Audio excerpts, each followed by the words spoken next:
Good morning mga butil. Isa pa pagpalang araw sa ating lahat, ano? Tayo po ay maglilipat tanim mga kabutil ng ating pinunda. Ito po. Yan po ay siling labuyo. Ayan, kukunti lang po yan bago mangilang-ilang talong.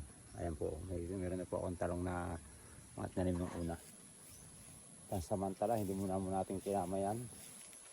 Ngayon, aabon naman po natin yan mga kabutil para po siya tumaba. Kasi dito po ang lupa ay medyo may tubig dagat. Opo, kaya ang nangyayari, pakukondisyon muna natin yung lupa mga butil.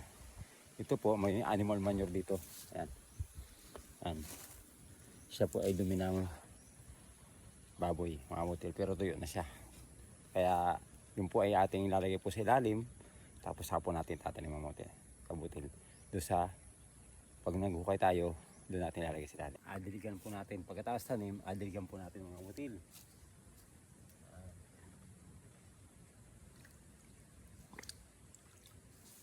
Ito po ay may abono na po ito para po siya ay diretso na.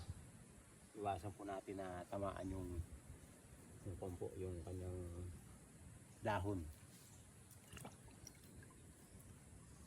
Para hindi po siya masunog. Sa gilid-gilid lang po yan.